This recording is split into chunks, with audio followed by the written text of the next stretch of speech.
Life got you down? Feeling a bit frustrated? Not sure what to do? Well, you have stopped by the right place. Living Life Victoriously is your station for inspiration, encouragement, and refueling.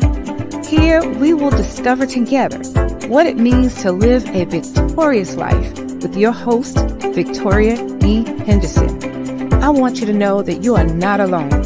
So sit back, relax, just for a little while, and let's talk about it.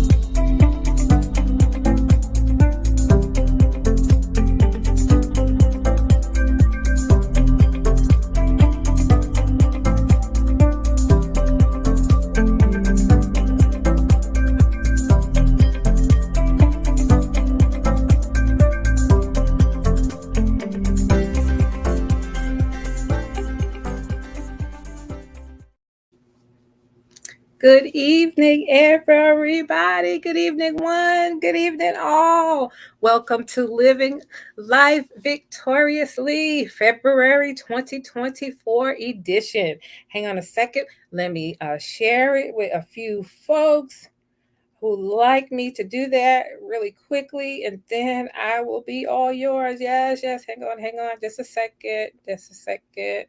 All right. I think that's it. Good evening. Hey, Nikayetta, how are you this evening? Hold on. Let me get my papers together.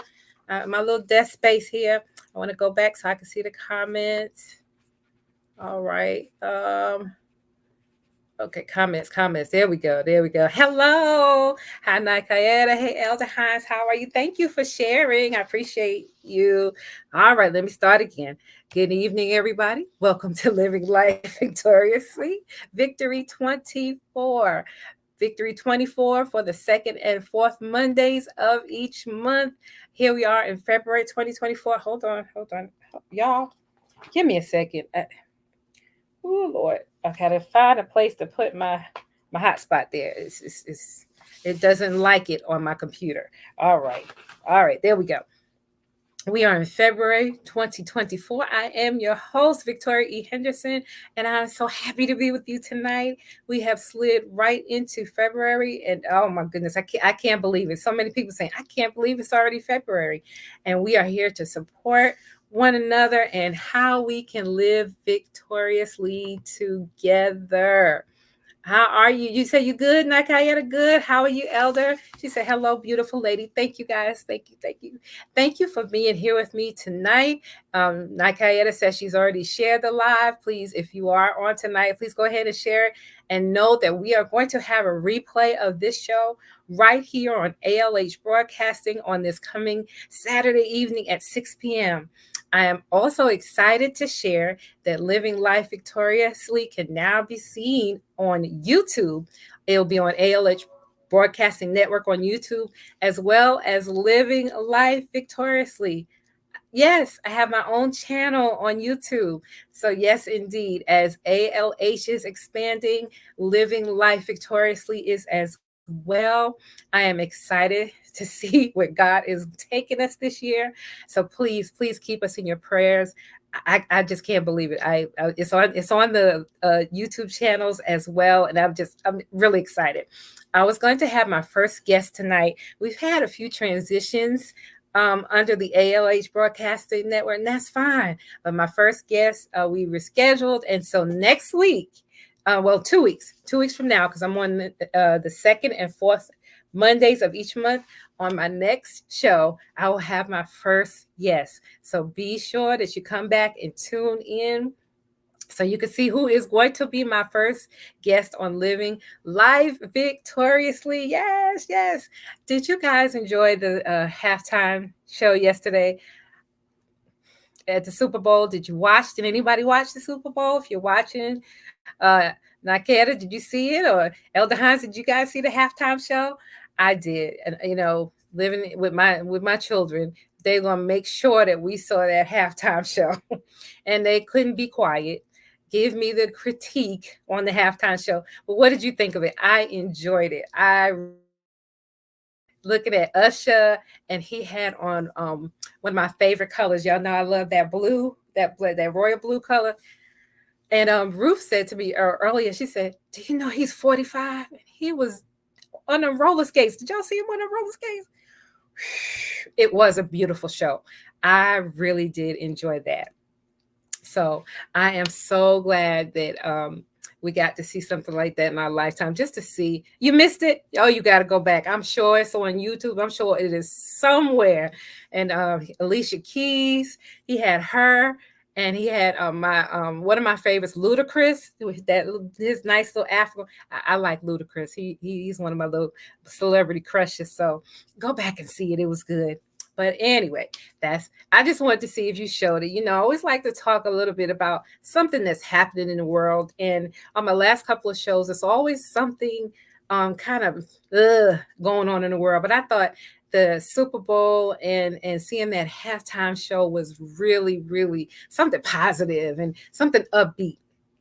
So today I want to talk a little bit about Black History Month, and of course, since it's Valentine's Day in a few days, that's why I have my hearts on, my heart jewelry, and I want to talk about love. But for Black History Month, I just wanted to share a little bit. I wasn't aware of where it all stemmed from. I wasn't aware of how it all started. And as always, if I don't know, I figure maybe somebody else didn't know how Black History Month has started. I on my social media pages, I've been sharing since I'm an author. You have your regulars of Black History Month. You always hear about Martin Luther King Jr., Rosa Parks, and some of the other names. But I wanted to highlight authors. And so I've been highlighting a few authors on my social media page. So if you're a friend of mine on Facebook or Instagram or on TikTok, Victoria E. Henderson, you can go back and share, not share, but just read about some of the authors that I have shared with this month. And it's very interesting. I have actually done some digging. This is where all this started. I did some digging in order to find some of the authors and some people that not well known. So I said, how did Black History Month start anyway? So I'm going to share a little bit of that today. I looked this up, of course. I have to look things up, and this is from history.com. Black History Month is an annual celebration of achievements by African Americans. And it's a time for recognizing our central role in United States history. Also known as African American History Month, the event grew out of Negro History Week. It was the brainchild of noted historian Carter G. Woodson. And see, I never knew that. And other prominent Americans, African Americans. The story of Black History Month begins in 1915, half a century after the 13th Amendment abolished slavery. That September, the Harvard-trained historian Carter G. Woodson and a prominent minister of that time, Jesse E. Moreland, they founded this association called the Association for the Study of Negro Life and History. And it's an organization that was dedicated to researching and promoting achievements by Black Americans and other people of African descent.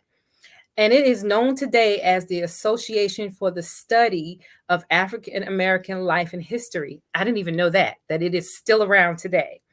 The group sponsored what they called then a National Negro History Week in 1926, choosing the second week of February to coincide with the birthdays of Abraham Lincoln and Frederick Douglass. That event inspired schools and communities nationwide to organize local celebrations, establish history clubs, and host performances and lectures. In the decades that followed, many mayors of cities across the country began issuing yearly proclamations recognizing Negro History Week. By the late 1960s, thanks in part to the civil rights movement and a growing awareness of Black identity, Negro History Week had evolved into a whole Black History Month on many college campuses. And it wasn't until 1976 that President Gerald Ford officially recognized Black History Month in the United States. He called upon the public to seize the opportunity to honor the too often neglected accomplishments of Black Americans in every area of endeavor throughout our history. I didn't know that. Now, y'all, you know what? All I know is that year after year, February after February, Black History Month, Black History Month. That as all we were taught in school, I did not know why. And I thought, like I said, I thought it was just important that sometimes we understand why we do some of the things we do. So I didn't know President Ford was responsible for establishing that as a regular month. So today, Black History Month is indeed a time to honor the contributions and legacies of African Americans across U.S. history and society, from activists and civil rights pioneers, such as the ones I named already: Rosa Parks, Malcolm X, Sojourner Truth, Harriet Tubman, also to leaders in industry, politics, science, culture, literature, and more.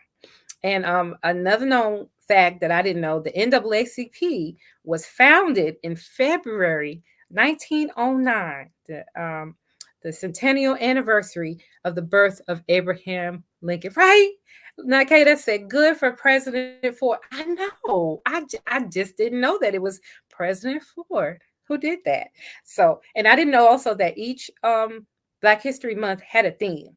So for 2024, I didn't know this, but 2024 theme for is African American in the arts. And so that's this year, explores the key influence African Americans have had in the fields of visual and performing arts.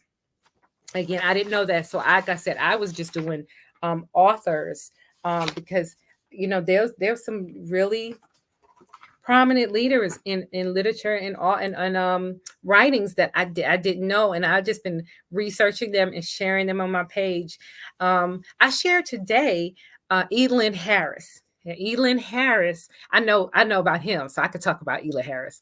Elin Harris was an openly gay um, African American writer, and I know the subject matter is a little distasteful for some, um, but I shared his work because he left quite a body of work. His books went up to number one sellers, and he wrote 10 bestsellers, and it was about the life of um, gay Black African American African men in the United States, and he shed light on how they felt and how they were attacked, and he based his stories loosely on his life. And so some of the things that he wrote were things that he actually went through. And as I read his books, and knowing that they were autobiographical in nature, it had me in tears at times, because he really wrote from his heart, and he wrote his feelings. James Baldwin, Nakeda wrote James Baldwin, right? We always heard about James Baldwin. Do you know any books by name, Nikki? Do you know any of James Baldwin's books? But we just have a plethora of talented writers in our community, and I just, like I said, I'm going to continue writing. I mean, sharing some of our writers and just bringing light that playwrights. I did John Singleton the other day. John Singleton, he was the writer and producer, I think, of the movie Boys in the Hood, and he wrote a lot more things than that. So I highlighted him, and that he passed away of cancer, and I mean, it's just look it up, y'all. Google some stuff. Google some of our folks in history. And also, in light of it being February and Valentine's Day, of course, I wanted to share with you a little bit about love. And because we got that history going, I said, you know what? Valentine's Day. Do y'all know how Valentine's Day started? Now, there's a lot of different, I found that out too. There are a lot of different, also, I found this out on history.com. The history of Valentine's Day, which occurs every February 14th. And this year is this coming Wednesday. But who is this mysterious saint, and where did these traditions come from of how we all celebrate Valentine's Day? And I think I just wanted to talk about Valentine's Day because, I know for me, there have been times when, because of the commercialism of Valentine's Day, I always felt like I didn't get treated like I should have on Valentine's Day. I never I don't like the chocolates that you get from the dollar store, and somehow or another I would always get those nasty dollar store chocolates, and the kind of when you bite into it you just never know what you're going to get, and especially the one you bite into is cherry on the inside. I don't like that. Like I said, I wasn't sure of the name of the actual name of the book, but James Baldwin, you had me. James Baldwin, he wrote Souls of Black Folks. You know what? Don't you know what? I'm not gonna do it. I'm not gonna. No. I'm not gonna start calling it out because then it's gonna be wrong. But I know James Baldwin had. That's a shame, and I should know all of his, but I don't. Okay, we're gonna go back to Valentine's Day. But where did Valentine's Day originate from? According to history.com, the history of the holiday is shrouded itself in mystery.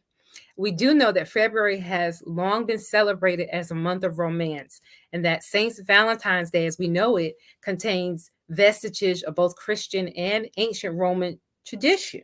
So I'm not going to read all of this, but look it up. History.com has a lot of back and forth about the origins of Valentine's Day being a pagan faith festival that was held in February. It talks about a saint who survived the the initial rise of Christianity, but this day was outlawed. It wasn't until later in the 5th century that Pope Galatius declared February 14th as Saint Valentine's Day. During the Middle Ages, it was commonly believed in France and England that February 14th was the beginning of birds' mating season, which added to the idea that the middle of Valentine's Day, it should be a day for romance. So, like I said, this is a whole lot. And then it says, who is Cupid and how did Cupid come into it? So, you know what? I'm going to throw all this out. We are done with how Valentine's Day came to be. But I wanted to share a little bit with you, regardless of how your Valentine's Day is spent, whether you have a boo or you don't have a boo. And like I had said, to me, Valentine's Day is every day. That's right, because that is a day to show love, but it should be more than one day. And that's the message that I wanted to leave tonight, that, love is an action word. And that is actually the title of what one of my entries in my book called When I Need a Word, God Speaks. And I thought of that as I thought about Valentine's Day and what it meant. And to show, we want to show love. Let's show love every day. So I'm going to read this, a little bit of it. I'm not going to read all of it, but I'm going to read some of it. Love is an action word. This is how, and I wrote this in April of 2014, okay? This is how we've come to understand and experience love. That Christ sacrificed his love for us, his life for us. This is why we ought to live sacrificially for our fellow believers and not just for ourselves. If you see some brother or sister in need and have the means to do something about it, but you turn a cold shoulder and do nothing, what happens to God's love? It disappears, and you made it disappear. That's 1 John 3:16-17 in the Message Bible. Lately, I have been hit with some serious challenges as a mother of 3 growing and challenging girls. What in the world happened to my darling babies, who I dressed up, held in my arms, and cried when I had to leave them anywhere? When did they turn into people that hurt me with shrugs of their shoulders, dirty looks, and not doing well at school and at home, and not being close to the potential? When did I join the ranks of parents who had reason to complain about kids who had suddenly turned into monsters that I didn't recognize. When did it turn, Lord? Oh, Lord, you set me up when they were born. That past week, I seriously struggled with some new pains and I cried more days than one over what to do about what we were facing. What was my part in creating the mess? And how could they do this to me? And being real, Lord, help me not to be resentful and regretful over how my life had turned around about. I can tell you for myself that when you seek the Lord, he will answer. I can also testify that it may not always be the answer you think it will be, but the Lord will comfort you as only he can. In the midst of my crying and whining, he gently reminded me of the love he has shown to me and how I must now extend that same love to my children and anyone else who has hurt me. More and more, I am fully convinced that love is more than a four-letter word. Recent events in my life and those of others have shown me that people can say they love you and do quite the opposite in showing you. I have also seen acts of pure unselfishness being done and not a word was spoken.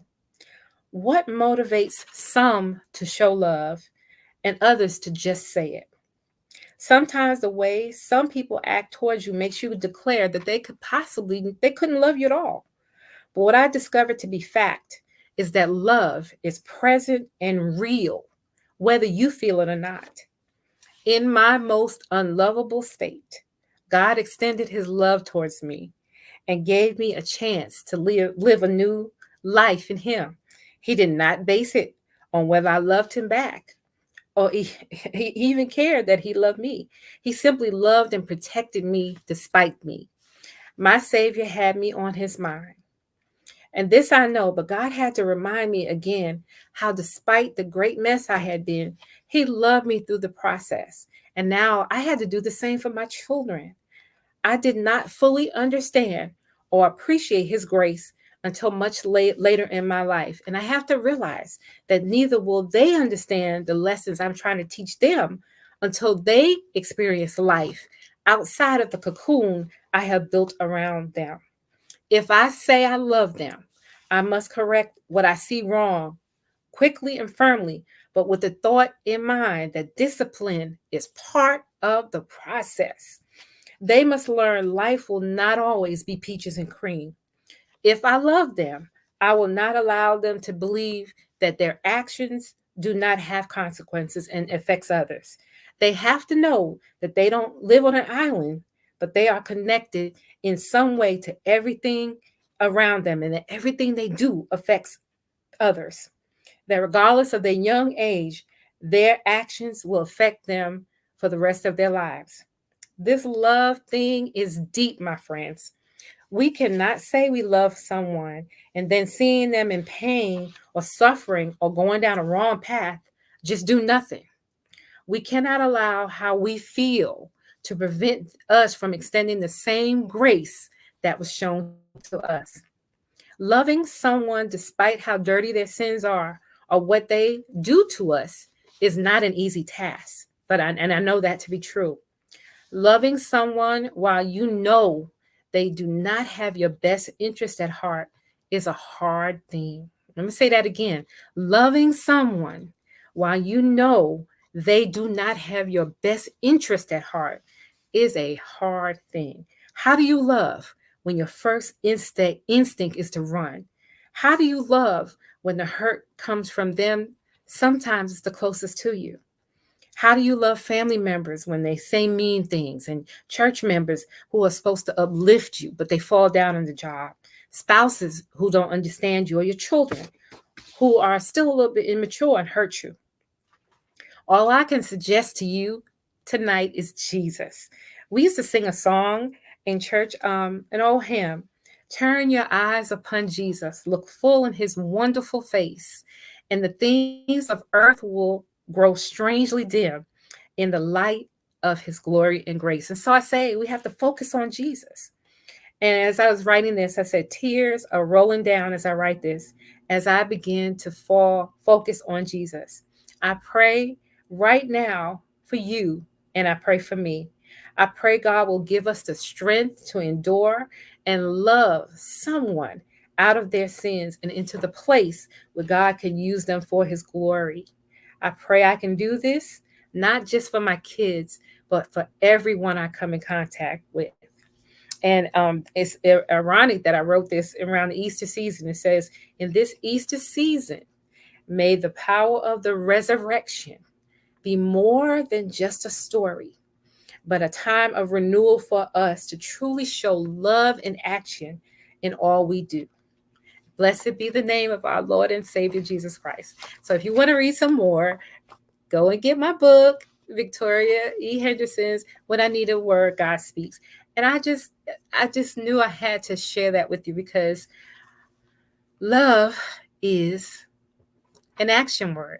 We cannot say that we love somebody and, like I said, see them going down a wrong path, or thank you, Elder Hines, see them going down a wrong path. And I tell you, it was not until I had my children that I began to really understand what unconditional love is. Because parenthood is not for the weak of the and a faint of heart. It'll take you there and back.